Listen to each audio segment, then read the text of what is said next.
Mujadilah maknanya apa kalau boleh tahu? Kalau bahasa kasarnya, perempuan yang sedang komplain, perempuan yang sedang protes. Sekali protes kalau perempuan jadi surat di Al-Quran. Makanya jangan banyak-banyak protes, nanti suratnya nambah.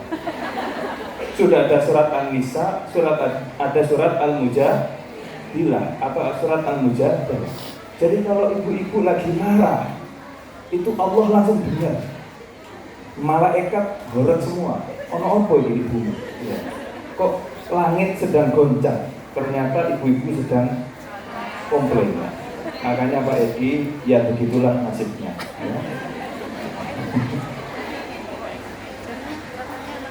Ibu-ibu yang hadir di town hall, ya benar, yes. Daerah Yulong yang sungguh berseri-seri semuanya.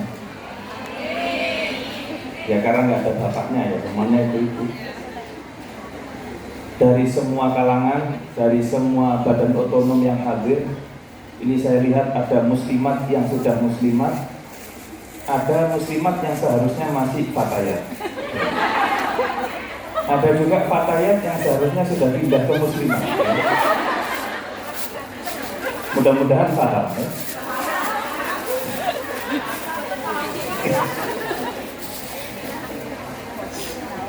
Dan semua panitia yang luar biasa. Tepuk tangan untuk panitia.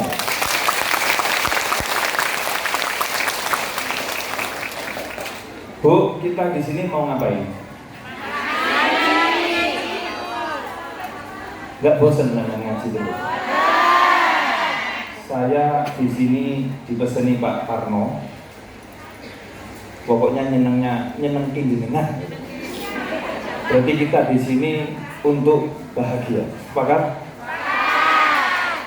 Kalau bahagia ketawa dulu.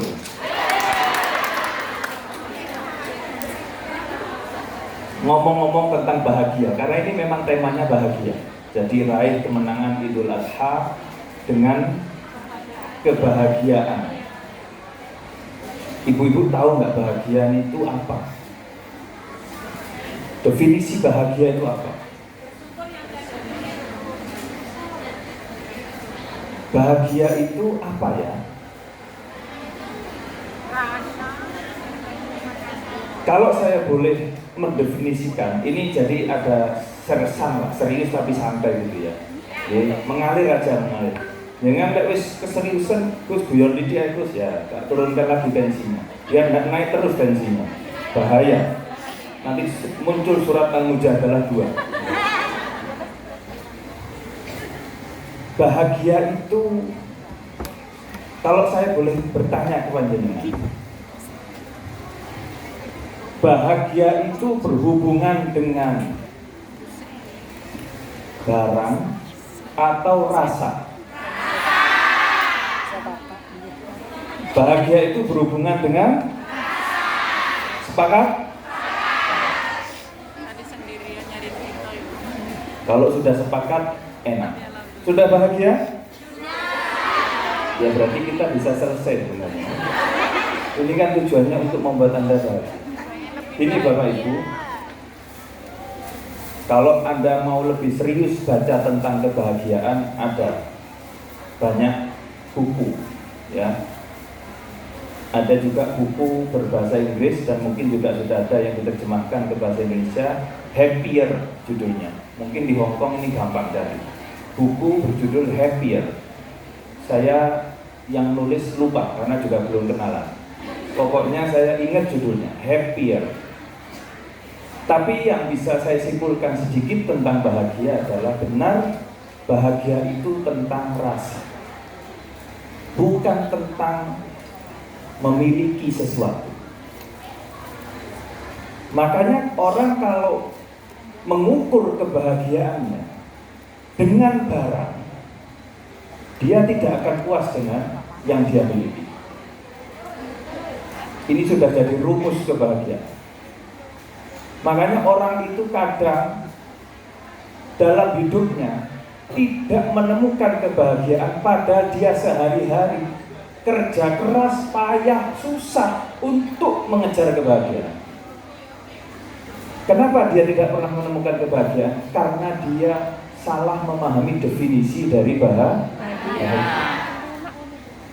Jadi bahagia itu rasa, bukan dengan memiliki barang.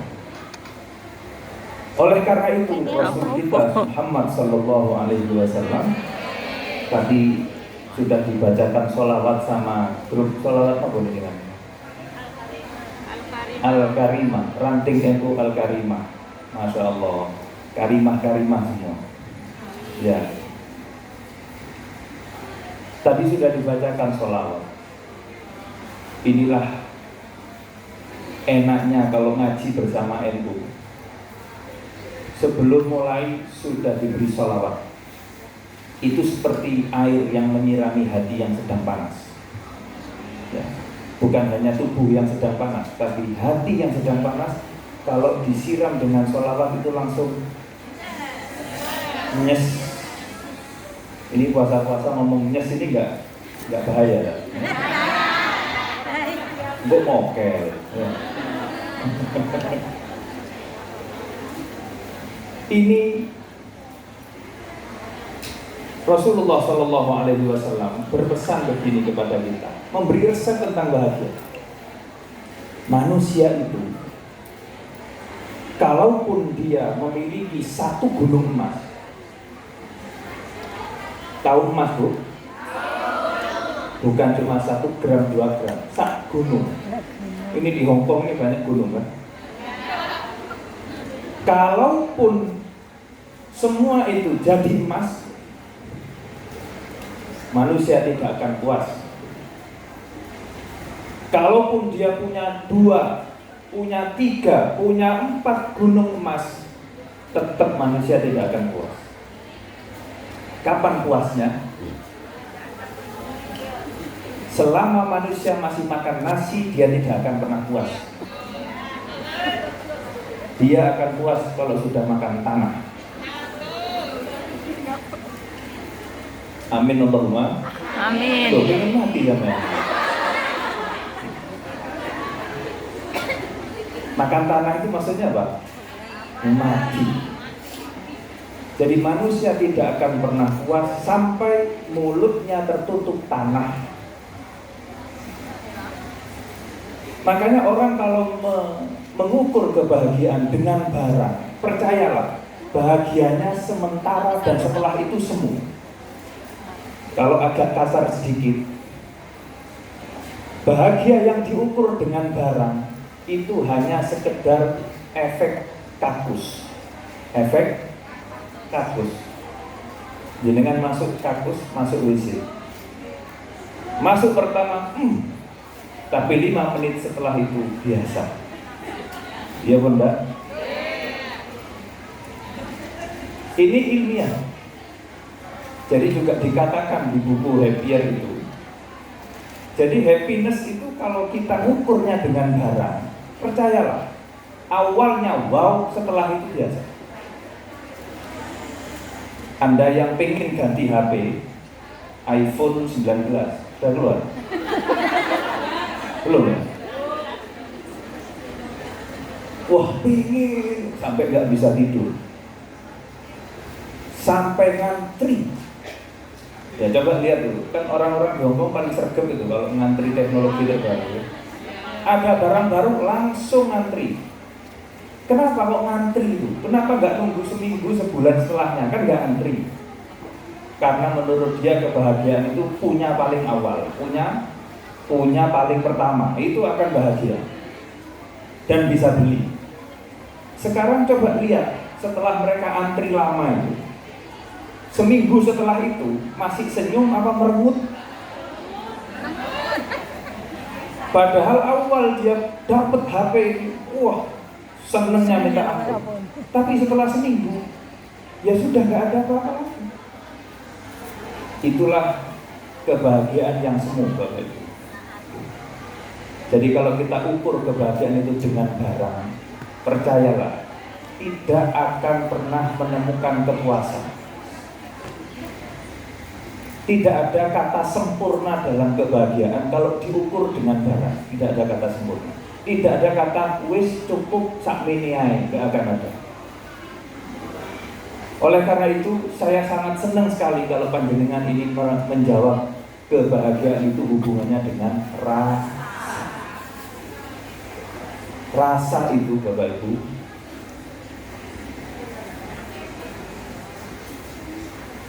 semakin tambah akan semakin membuat kita bahagia, dan ini tidak akan terasa semu karena kita bisa menemukan kebahagiaan dimanapun dan tidak berhubungan dengan barang. Makanya setiap orang itu bisa bahagia. Apakah bahagia hanya milik orang-orang yang kaya, miliarder, triliuner? Tidak. Wong becaan bisa bahagia, sopir angkot bisa bahagia, sopir taksi bisa bahagia. Tidak hanya Elon Musk, ya, apalagi yang duitnya nggak terbatas, Zuckerberg, Bill Gates. Tidak hanya mereka yang bisa bahagia, yang pengangguran itu loh bisa bahagia. Itu bukti bahwa bahagia itu urusannya dengan rasa. Nah, ini saya dikasih waktu berapa nih? Setengah jam gitu. Ya nanti kan ada lagi. Ya, ojo kemaru kok. Masuk di kafe-kafe. Kalau kita mau bahagia Bapak Ibu, hari ini salah satu hari untuk kita bahagia. Kenapa? Tadi sudah disampaikan oleh Pak Konjen yang mengutip khutbahnya Gus Samsul. Jadi Pak Konjen kalau sholat Jumat itu berarti benar-benar mendengarkan khutbah. Tidak kayak kita-kita yang biasa tidur dan bangun-bangunnya sudah komat. Karena kadang-kadang ada orang itu begitu, masuk masjid, sholat Jumat, habis sholat Jumat ngomel.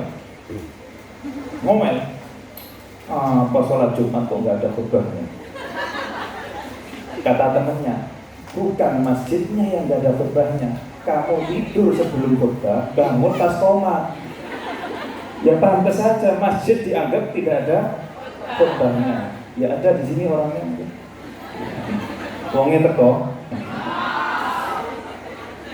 Hari ini Bapak Ibu jenengan harus bahagia.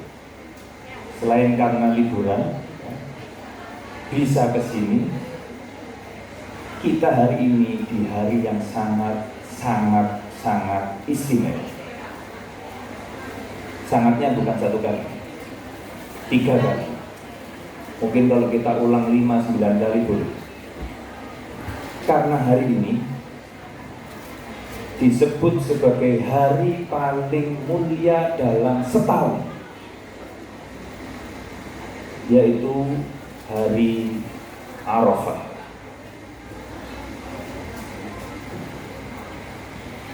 Siapa yang sedang menyimpan doa, siapa yang sedang punya keinginan paling tinggi, keinginannya ada keinginan yang paling besar, doakan, bacakan keinginan itu hari ini. Dan insya Allah nanti kita akan sama-sama berdoa. Saya yakin jenengan semua punya impian masing-masing.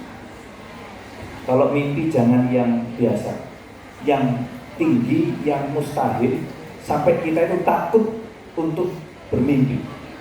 Kalau Anda masih berani bermimpi, berarti mimpinya kurang besar.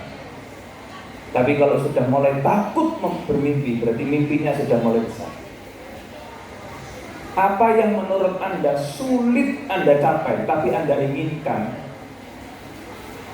sebutkan hari ini. Karena jaminan tentang dikabulkannya doa hari ini bukan dari saya, tapi dari junjungan kita Nabi Muhammad Sallallahu Alaihi Wasallam. Khairud doa yaumi Arafah. sebaik-baiknya doa adalah doa hari Arafah. Jenengan punya keinginan apa? Saya tidak akan mewawancarai satu persatu. Habis waktu kita. Ya. Apalagi ibu-ibu ini kalau ditanya pengennya apa, nggak hanya satu. A, B, C, D, E, F, G. Ini penting banget, nggak penting semua ini. Wah, berat ini. Kayak orang lanang simpel-simpel. Bojone gak amuan. Mulai rabi mana termasuk mungkin. Jangan-jangan sedang menyimpan doa itu. Kalau istri saya sudah nggak percaya dengan saya, nggak mungkin doa begitu, nggak mungkin. Karena saya pernah tanya ke istri saya sebuah pertanyaan yang meyakinkan istri saya. Saya pernah tanya ke istri saya, ngapain sih laki itu nikah lagi? Ngapain? Itu istri saya langsung wah, blooming, ya. Sudah kayak bunga yang mekar, wah bojoku gak bakal dolek mana. Makanya Bu, ke Hongkong pun dilepas sendiri aman. Dikawal sama Pak Garusa jadi gak aman. Jadi Bapak Ibu yang saya hormati, hari ini kita harus happy. Bukan happy karena kita liburan, karena ada bukan. Ini karena kita happy sebagai umat Nabi Muhammad SAW. Ya Allah. Apa yang menjadi impian besar jenengan bacakan hari ini? Katanya para ulama menanggapi hadis tadi, khairul doa yaumi Arafah. Kata para ulama mengatakan begini, yang dimaksud dengan sebaik-baiknya doa adalah doa yang dipanjatkan di hari Arafah. Maksudnya adalah doa yang dipanjatkan di hari Arafah paling cepat dikabulkan oleh Allah. Ini tidak boleh serius, 2 rius, tidak hanya serius, 2 rius, 3 rius, Aquarius. Nah, sehingga itu mesti paham itu, ya. Bukan, band yang Aquarius itu ada. Oh iya, zodiak jelas. Ya. Saya tidak pintar baca zodiak. Yang kedua, Bapak Ibu, hari ini, hari Arafah ini adalah hari di mana Allah Subhanahu wa Ta'ala menjanjikan kita memberikan pembebasan dari siksa api neraka.